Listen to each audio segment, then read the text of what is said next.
Hi guys, follow me on Instagram to never ever miss any of my crazy updates.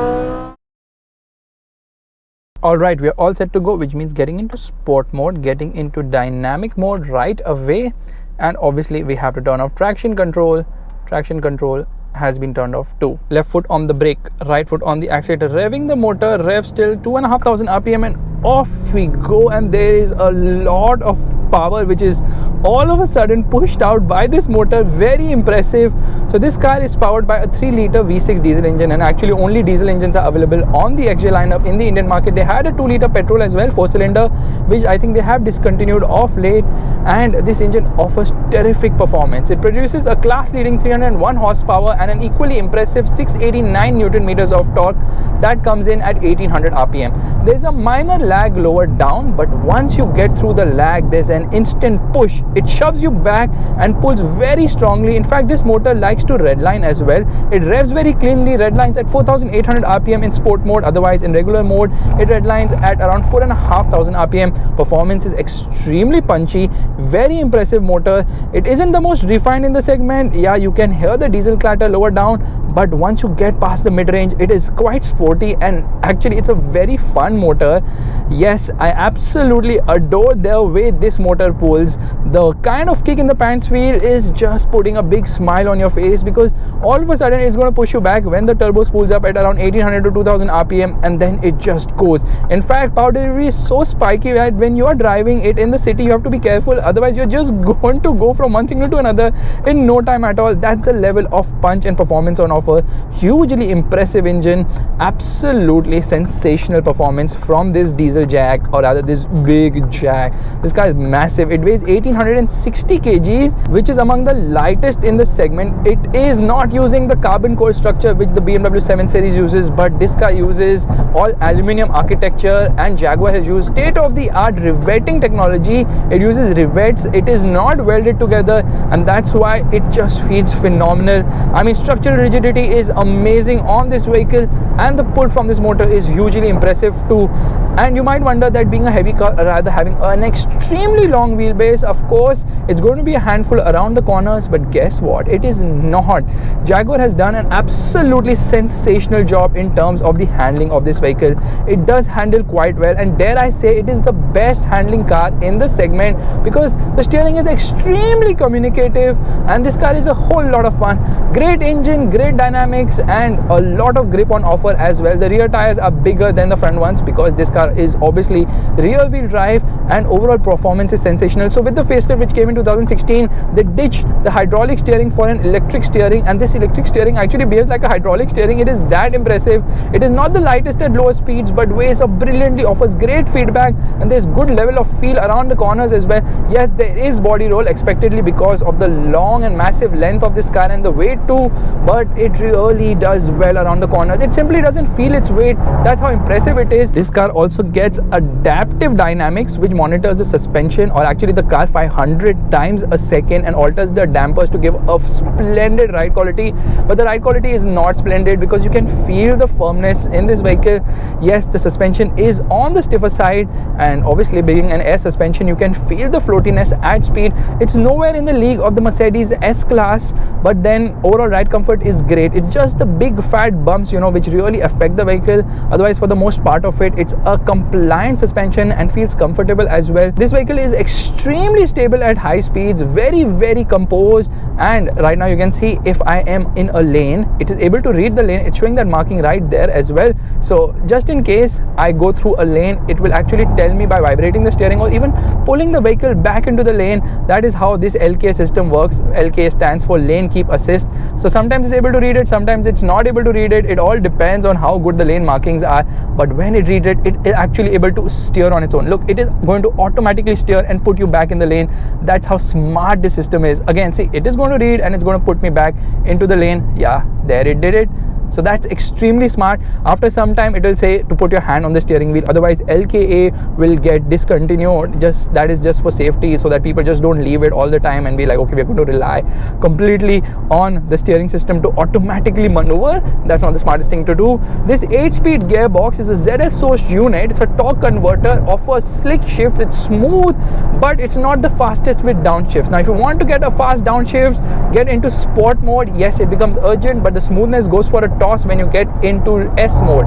So for the drive mode, like I told you, there is one winter mode and there is obviously the sport mode, and when the sport mode is activated, it shows you the flag over there, and that flag means that it is kind of racing mode on. Gives great performance. Actually, these modes alter various parameters. Of course, the engine, gearbox, suspension and the steering wheel. Being an adaptive or a suspension, it also alters the suspension, stiffens it up to give you a more thrilling drive from this Jag.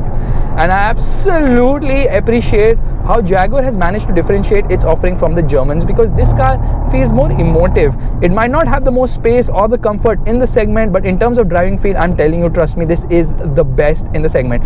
Now there was something known as ASPC, which I was talking about earlier in this video. It stands for All Surface Progress Control. It's basically the cruise control for low speeds, works between 3.6 to 30 kilometers per hour, and it actually alters a lot of parameters of the vehicle to ensure optimum traction, including hill descent control and hill climb control and whatnot, to ensure a splendid and easy to drive ride at lower speeds on challenging terrains. That's not really needed for India, that's more for snow.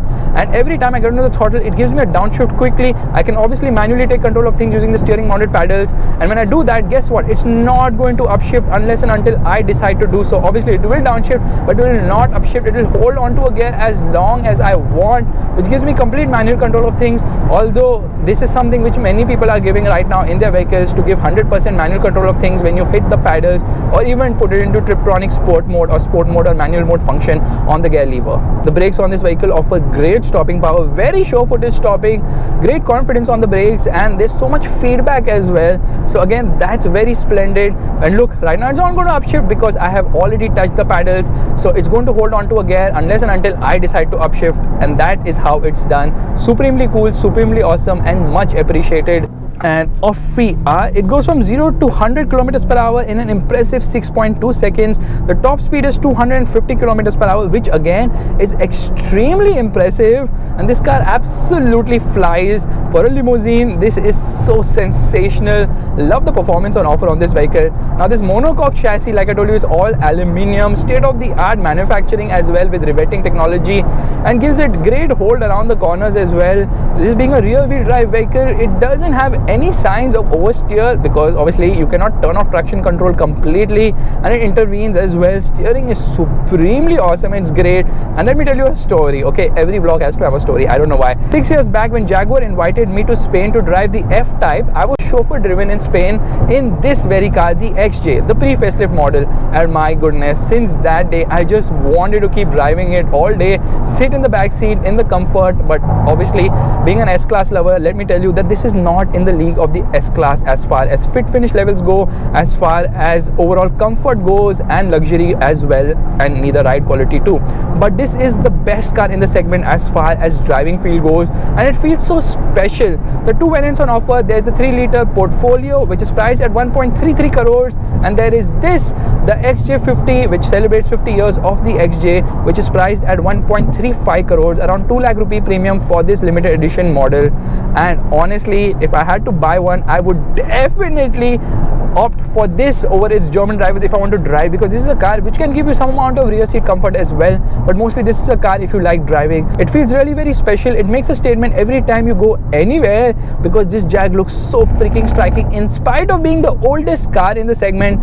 That really tells you how good the design of this vehicle is, and it obviously feels very special as well. The way it looks, the way it drives, yeah, I love this Jag. This is one of my favorite Jag, after the F-Type SVR, of course.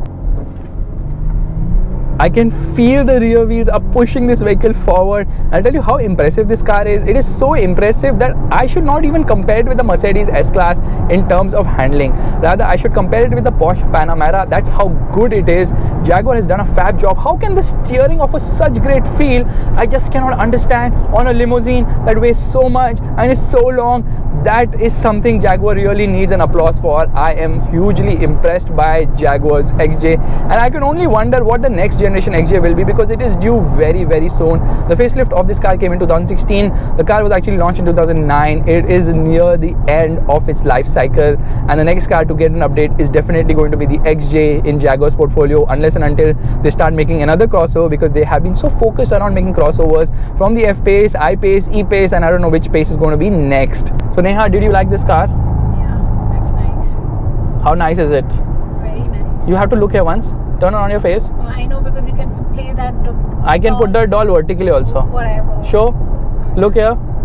Never mind. Now I will put it. Anyways guys, this is my video of the Jaguar XJ, a hugely impressive vehicle, a vehicle which eggs you to keep driving it and forget in the whole concept of chauffeur, because once you drive it, you don't want to hand it over to a chauffeur ever, nor do you want to sit in the rear bench, because the rear bench is not very inviting, and the front seat itself is such a great place to be in. The driving feel is just phenomenal. There you go, I said it. Anyways guys, if you like this video, you know what you have to do. Give it the thumbs up, that's the like button, and also subscribe to the channel. I will see you guys in the next video real soon. Bye bye. Wow, what performance, yeah, seriously.